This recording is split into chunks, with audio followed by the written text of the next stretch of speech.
ভাইয়া অটল tunnel. Thank you. চারপাশে পাহাড়গুলো এতটাই শার্প আর ক্লিন লাগছিল যে আসল টানটা একটু গভীরে। হয়তো এটা একটা পরীক্ষা ছিল আমাদের ধৈর্য, বিশ্বাস আর ইচ্ছা শক্তির।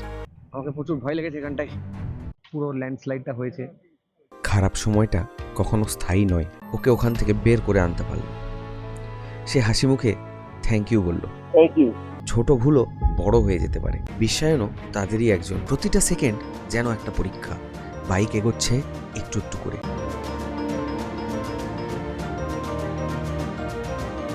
তো पूरी कायनात उसको मिलाने की शिद्दत में लग जाती है। ইতিহাস তৈরি করার দিন। সেই মুহূর্তটা সত্যিই ম্যাজিকের মতো। সব ঠিক আছে, আমরা আছি। এক এক করে ওদের পার করলাম। ভুল পথে গিয়ে জলের মাঝখানে আটকে গেল।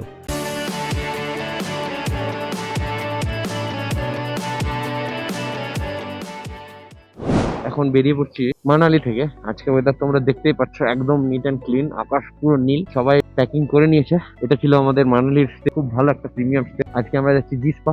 ওয়েদার ক্লিয়ার আছে, অটল টানেলও নাকি খুলেছে 4x4 এবং বাইকের জন্য। চলো ওঠা যাক। 1 2 3 ওকে চলো। মানালির সকালটা সেদিন একটু অন্যরকম ছিল।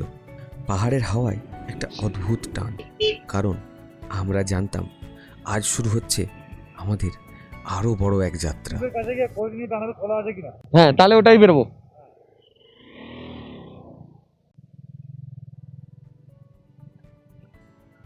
কি রাস্তা ভাই, ওহো, আপেল চারিদিকে, শুধু আপেল। পিছনের ব্রেক শুটা আজকে যাবে আমার কনফার্ম।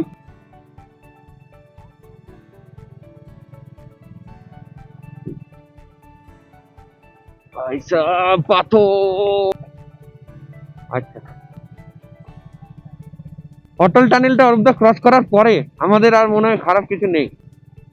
পাগল নালা। আচ্ছা চলো। পাইলচান 6.4।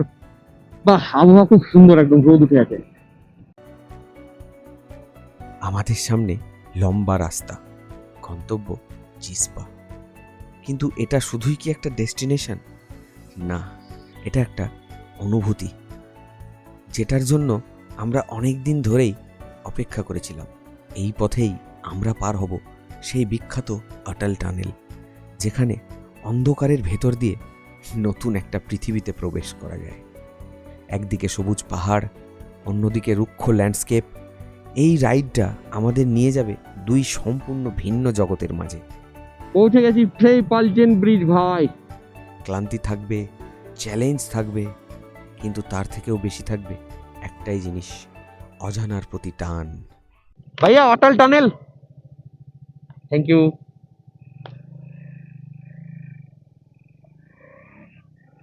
দেখতেই পাচ্ছ তোমরা ভিউটা, এইদিকে সব ভাঙচুর হয়ে গেছে, মানে ভেঙে চড়ে গেছে। যাওয়ার মতো রাস্তা করে দেওয়া হয়েছে, তেলের গাড়িগুলো এখানে আটকা পড়ে আছে। পালচেন ব্রিজ ক্রস করার পরেই আকাশ একদম পরিষ্কার, গাঢ় নীল, যেন কোনো পেইন্টিং। চারপাশে পাহাড়গুলো এতটাই শার্প আর ক্লিন লাগছিল যে মনে হচ্ছিল আমরা কোনো সিনেমার মধ্যে দিয়ে বাইক চালাচ্ছি। ঠান্ডা হাওয়া মুখে লাগছিল, আর সেই রাস্তায় বাইক চালানোর একটা আলাদা শান্তি ছিল। আমরা একটু থামলাম সেই অসাধারণ ল্যান্ডস্কেপটা উপভোগ করার জন্য। ঠিক তখনই এক ভদ্রলোক এসে আমার সাথে কথা বলা শুরু করলেন। বাংলায় কথা শুনে একটু অবাকই হলাম। উনি বললেন উনিও বাংলার মানুষ। বাড়ি যাওয়া হয় কবে কবে? 12 মাস এখানেই থাকি। আপনি এখানেই সেটেল নাকি? এখানে চলে এসেছি, আমার কালীঘাটে একটা বন্ধু থাকে, সে আমাকে নিয়ে, ও তো চলে গেছে, মানে আমি আমার এখানে। পাহাড় শুধু চোখে সুন্দর লাগে বলেই কি মানুষকে টানে? না, এটা পুরো সত্যি না। আসল টানটা একটু গভীরে। পাহাড় মানুষকে নিজের কাছে ফিরিয়ে আনে। আসলে শহরে আমরা সব সময় দৌড়াই, কাজ, চাপ, শব্দ, নিজের সাথে বসার সময়ই পাই না। কিন্তু পাহাড়ে গেলে সব কিছু স্লো হয়ে যায়, নীরবতা থাকে, আর সেই নীরবতার মধ্যেই নিজের ভেতরের কথাগুলো স্পষ্ট শোনা যায়। পাহাড়ের হাওয়া আলাদা, শুধু ঠান্ডা না, একটা মুক্তির অনুভূতি আছে সেটার মধ্যে। মনে হয় এখানে কেউ তোমাকে জাজ করছে না, কেউ তাড়াও দিচ্ছে না। এবার আমি যাচ্ছি মার্শাল হয়ে, সামনে আমি যাব, আমার পিছনে বাকিরা। বৈশাখী আমাকে অটল টানেলে বলেছে আমার গলা দাবাবে। ধীরে ধীরে আমরা পৌঁছে যাচ্ছিলাম আমাদের গন্তব্যের দিকে। কিন্তু এই পৌঁছানোটা কি এতটাই সহজ ছিল? না। আমার লাদাখ সিরিজের আগের এপিসোড যারা দেখেছো তারা হয়তো বুঝতে পারছো আমি কি বলতে চাইছি। এই ট্রিপটা আসলে শুরু থেকেই বাতিল হয়ে যাওয়ার কথা ছিল। মানালিতে প্রাকৃতিক দুর্যোগ, সারাহানের ল্যান্ডস্লাইড, তবু আমরা হাল ছাড়িনি। ঠিক করলাম স্পিতি হয়ে লাদাখ ঢুকবো। সেখানেও প্রকৃতি আমাদের ঘুরিয়ে দিল। একটা সময় এসে আমরা সত্যিই হেরে গিয়েছিলাম। ফিরে যাওয়ার সিদ্ধান্ত নিয়েছিলাম বাড়ির পথে। সেই মুহূর্তটা ছিল খুবই নীরব। কেউ কিছু বলছিল না, শুধু মনে হচ্ছিল এত দূর এসে সব শেষ। আর ঠিক তখনই খবর আসলো মানালির সাইডটা ওপেন হয়ে গেছে। আমরা আবার ঘুরে দাঁড়ালাম, ভয় সন্দেহ সব পেছনে ফেলে আবার রওনা দিলাম আমাদের স্বপ্নের পথে। হয়তো এটা শুধু একটা ট্রিপ না, হয়তো এটা একটা পরীক্ষা ছিল আমাদের ধৈর্য, বিশ্বাস আর ইচ্ছা শক্তির। কে জানে, এই গল্পটা শুধু লাদাখ পৌঁছানোর না, এই গল্পটা কখনো হাল না ছাড়ার। এটাই আমাদের লাদাখ এক্সপিডিশন 2025, একটা বাস্তব গল্প যেখানে রাস্তা বারবার বন্ধ হয়েছে কিন্তু আমরা থামিনি। ডিস্টেন্স মেনটেন তো করতেই হবে না। ধরে থেকো। বিশাল খাড়া ছিল এই জায়গাটা, প্লাস মাটি। আমাকে প্রচুর ভয় লেগেছে এখানটায়। এই নালাটা ক্রস করতে হবে, এই জায়গাটা পুরো ধস। আমি বৈশাখীকে নিয়ে এত লাগেজ নিয়ে আমি কিন্তু ক্রস করছি, চেষ্টায় আছি, আশা করি পেরে যাব। এবার আগে থেকে গাড়ি চলে এসছে। थोड़ा आगे लीजिए, नहीं निकल सकते। इसको थोड़ा आगे जाने के लिए बोलिए, नहीं निकल सकते यहाँ से।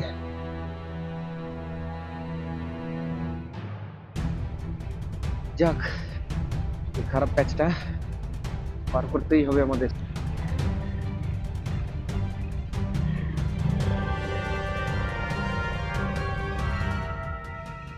যাক, একটা ভালো অফরোড পার করলাম উইথ লাগেজ অ্যান্ড পিলিয়ন।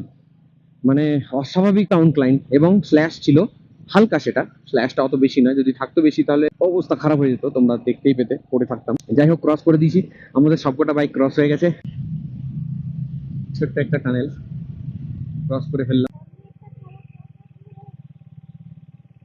সবাই সাবধানে এগিয়ে আসো, একটু ডিস্টেন্স মেনটেন করে এগিয়ে আসবে। দাঁড়াতে হবে। এখানে কাজ চলছে আবার,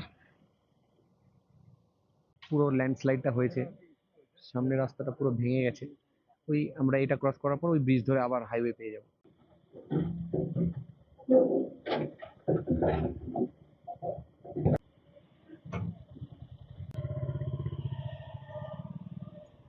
ওই তো আর 4টে গাড়ি আছে, 3টে 4টে।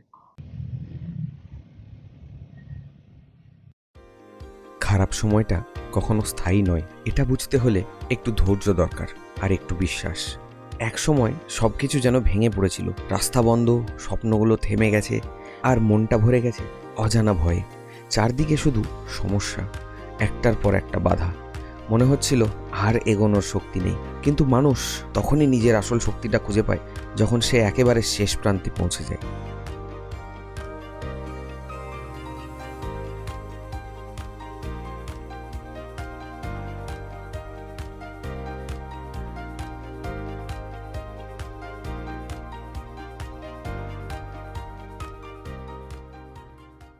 একটা জ্যাম শেষ করে এলাম, আর একটা জ্যাম। যতটা যাওয়া যায় এগিয়ে যাই আমরা। বাহ, 3টে লাইন করে রেখেছে এখানে।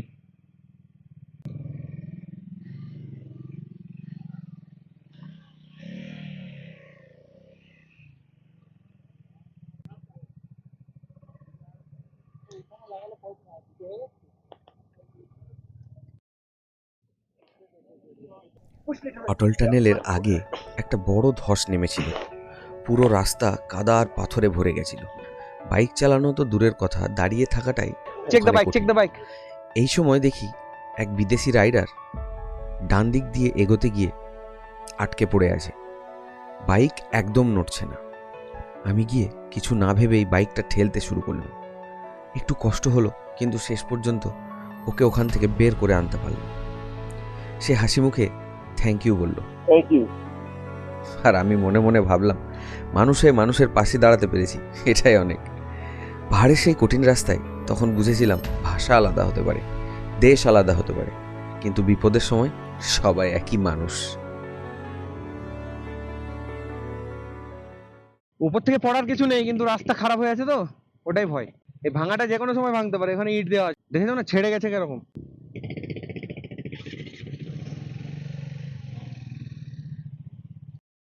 আমরা সবাই দাঁড়িয়ে আছি কখন রোড ওপেন হবে।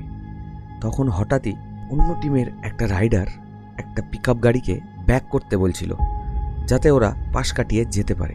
আমরা দাঁড়িয়ে অপেক্ষা করছি, চোখে দুশ্চিন্তা, কারণ এমন রাস্তায় ছোট ভুলও বড় হয়ে যেতে পারে। হঠাৎ গাড়িটা ব্যাক নিতে গিয়ে আমাদের টিমের একটা বাইককে ধাক্কা মারে। তেমন কিছু ক্ষতি হয়নি, কিন্তু ওই একটুকু স্পর্শই পরিস্থিতিটা গরম করে দিল।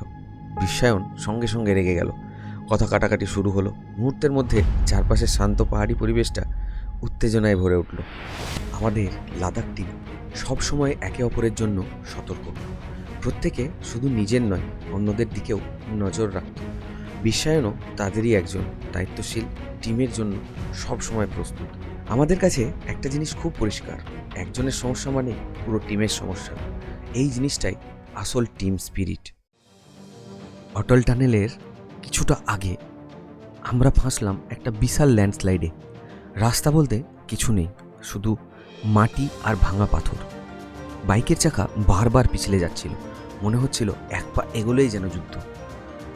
আমরা থামলাম, একবার চোখাচোখি করলাম, বুঝে গেলাম এটা সহজ না, কিন্তু ফিরে যাওয়ারও কোনো উপায় নেই।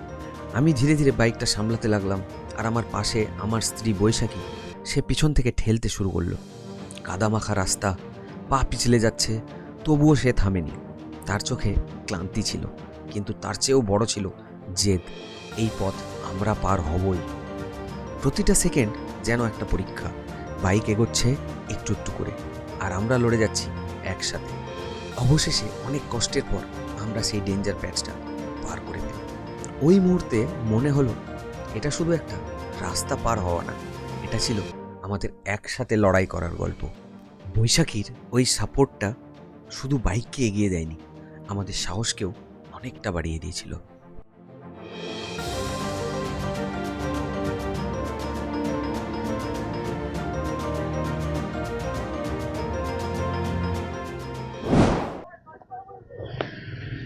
ওঠো। वो कहते हैं ना, जिस चीज को आप अपने मन से चाहो तो पूरी कायनात उसको मिलाने की शिद्दत में लग जाती है। আজকের দিনটা শুধু গন্তব্যে পৌঁছানোর না, আজকের দিনটা ইতিহাস তৈরি করার দিন।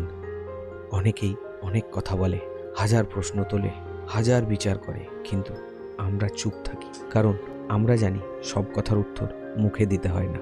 কিছু উত্তর সময় দেয়, আর কিছু উত্তর দেয় আমাদের কাজ। শুরু হয়ে গেল অটল টানেল। এইখানে একটা ট্রানজিশন হবে, একরকম আবহাওয়া তোমরা এখানে দেখলে, পার করার পরে অন্যরকম একটা আবহাওয়া দেখতে হবে। তো চলো পার করি অটল টানেল। ও হো ভাই, দারুণ দারুণ, জাস্ট প্রথমবার জীবনে অটল টানেল ক্রস করছি ভাই।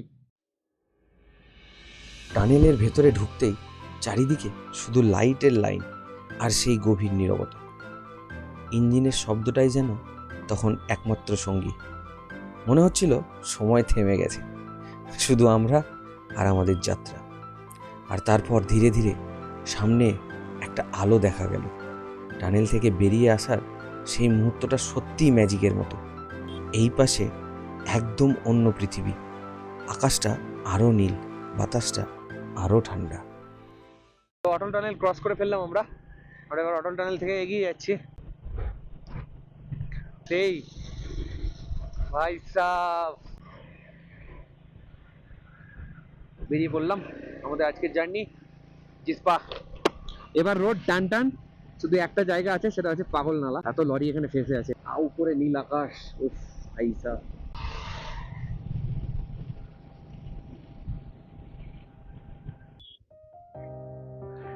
পড়ে গেছে একজন আমাদের। পাগলনালার ঠিক আগে সবাই খুব সাবধানে এগোচ্ছিলাম। হঠাৎই দেখি সৌরভের বাইক স্কিড করলো। এক মুহূর্তেই দুজনেই পড়ে গেল রাস্তায়। সবাই থেমে গেলাম। সেই 1 সেকেন্ডে বুকটা কেঁপে উঠেছিল। কিছু হয়নি তো? কিন্তু এটাই তো টিম, কেউ একা না। আমাদের টিমের ছেলেরা একসাথে ছুটে গেল। কেউ বাইকটা তুলে ধরলো, কেউ সৌরভ আর পল্লবীকে উঠিয়ে দাঁড় করালো, আবার কেউ শুধু কাঁধে হাত রেখে বলল, সব ঠিক আছে, আমরা আছি। বিশ্বায়ন চল, গাড়ি ওভার ভারী হয়ে গেছে না, ওটা হচ্ছে ব্যাপার, প্রচন্ড ভারী হয়ে গেছে গাড়ি। এখানে দাঁড়াই, আরে আহিস্তা যাও यार थोड़ा, तुम तो भीग ही जाएंगे ऐसे। এগোচ্ছো? ওকে নামিয়ে দিলা? ও হেঁটে। এবার আমার পরীক্ষা।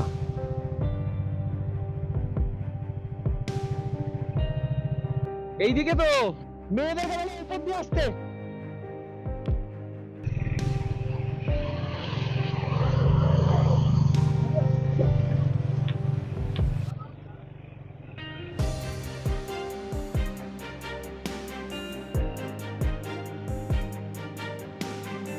পাগলনালার সামনে পরিস্থিতিটা ছিল খুব টান টান।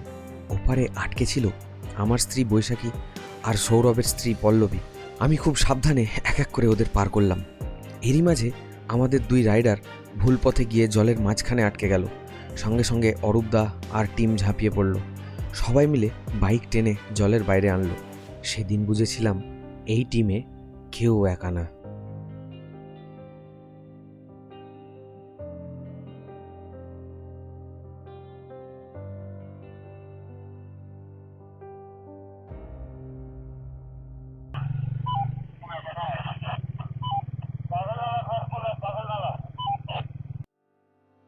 পাগলানালা পেরিয়ে আমরা যখন জিসপার দিকে রাইড শুরু করলাম, তখন মনে হচ্ছিল সব ক্লান্তি এক মুহূর্তে উড়ে গেছে।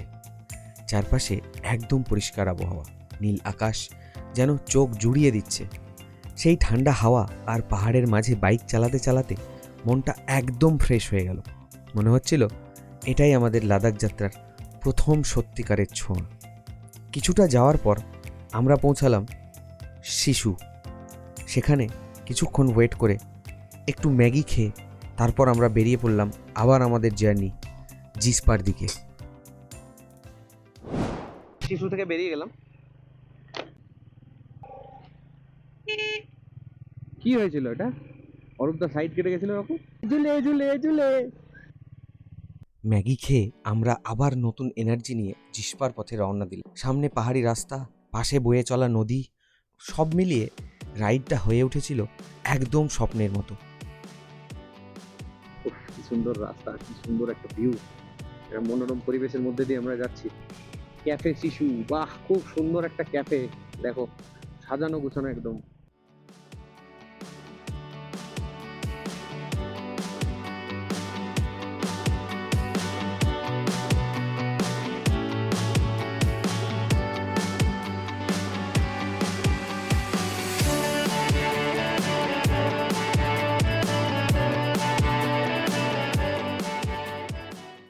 পথে আমরা টান্ডি বাজারে থামলাম, কারণ এখানেই আছে শেষ পেট্রোল পাম্প।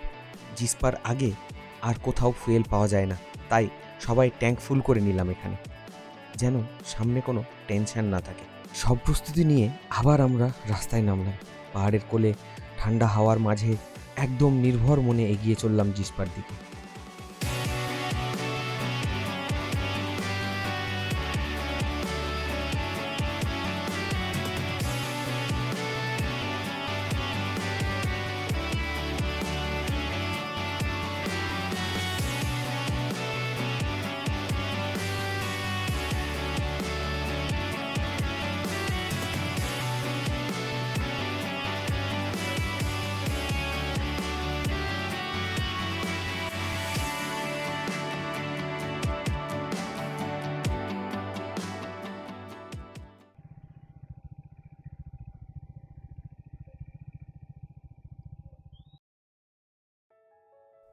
অবশেষে আমরা পৌঁছে গেলাম জিসপা।